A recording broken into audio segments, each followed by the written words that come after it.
याद है कि नहीं आप लोग को? याद है, याद है। अब तारा के कोई भुलाई हो ना भाई। अरे किए मरद के जे भाजइबू रात रात चर्चा में आ जाइबू।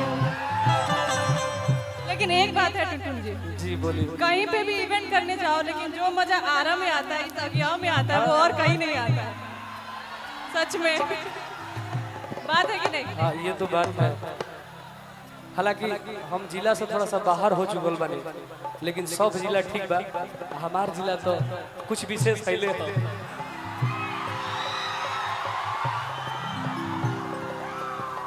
अरे तो बोला खबर बताई के न के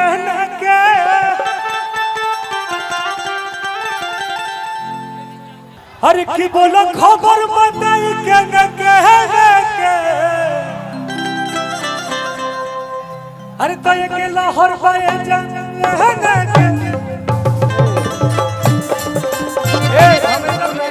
कैसे हैं आप लोग? समझा करो यार।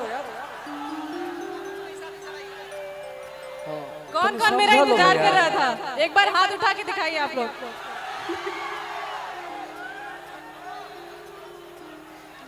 देखिए हमारे साथ टुनटुन यादव जी हैं।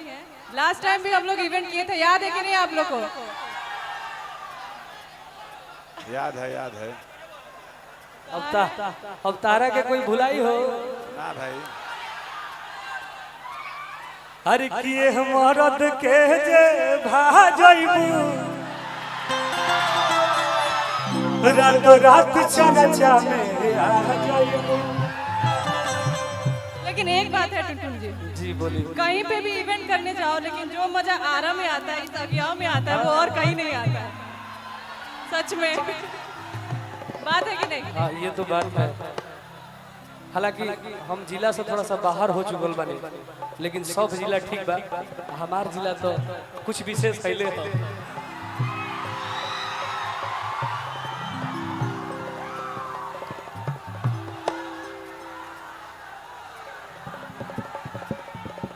हाँ क्या हो रहा है?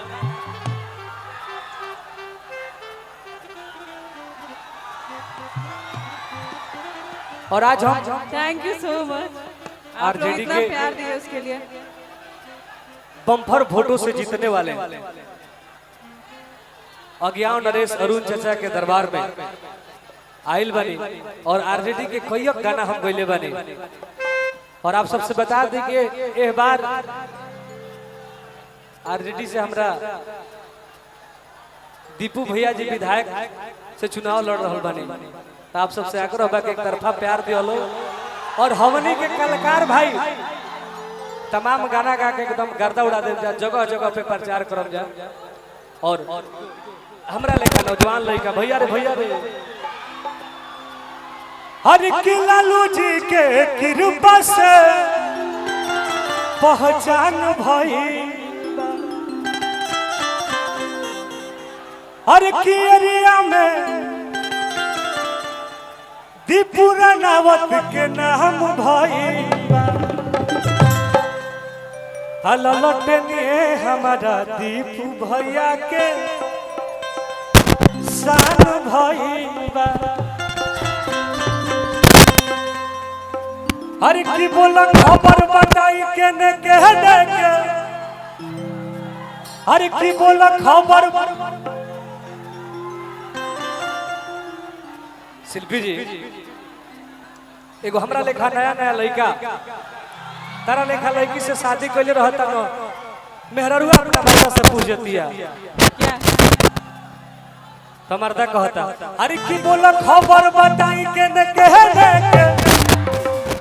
शत्रुघ्न भैया जब तू हमारा के चाहेला नो तो हम थोड़ा सा पब्लिक के ज्यादा खुश कर देबिला, एक से तू चाहिए हो। अरे की बोला खबर बताई के न कह दे एक तरफा वोट लौटे का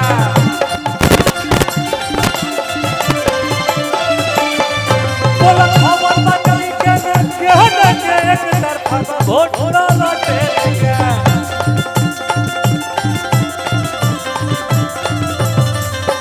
तहरा ओरे बात के कर सपोर्ट हो बोलो न के करा में मारा तारा वोट हो तहरा ओरे बात के कर सपोर्ट हो बोलो न के करा में मारा तारा वोट हो तब हम गलत नहीं सुन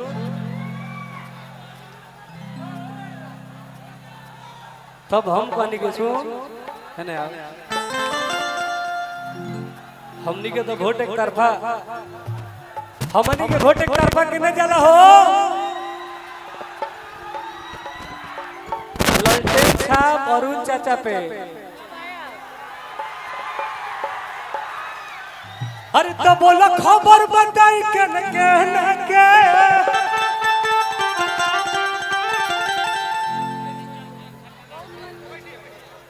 कितना प्रचार करे बोला बस देखो विजय जी खतरनाक ड्राइवर जी की तरफ से पुरस्कार बा अरे की बोलो खबर बताई के न के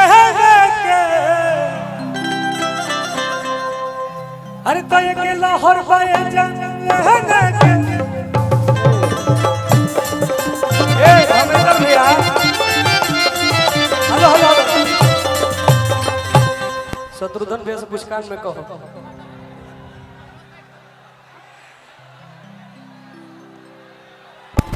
शत्रुघ्न भैया लौकी तो अपने बजा भी हमने आप में वो पावर है जो मुझे चाहिए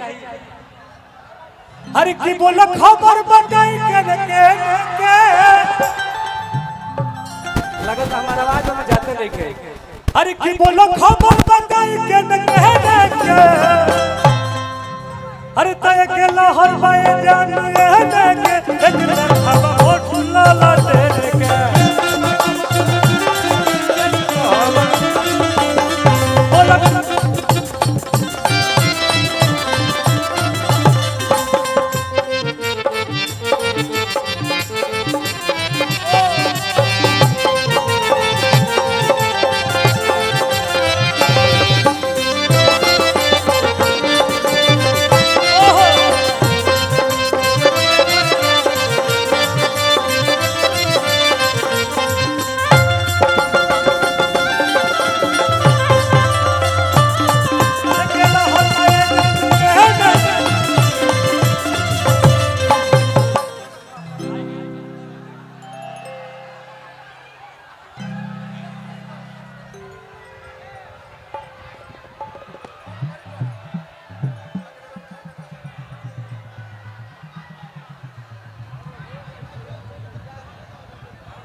बड़ी ढीठ है बड़े आदमी आता बोल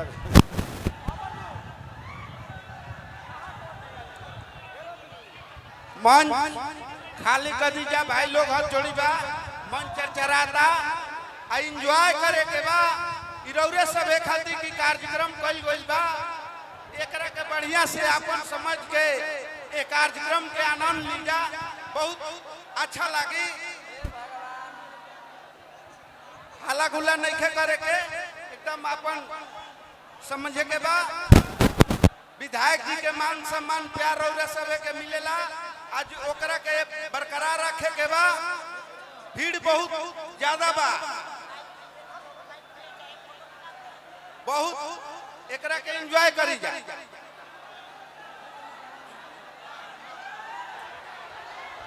आओ आओ और आप सबों से आग्रह है कि आप लोग थोड़ा सा मंच को खाली कर दीजिए अच्छा रहेगा मंच पे ज्यादा लोगों को आने की वजह से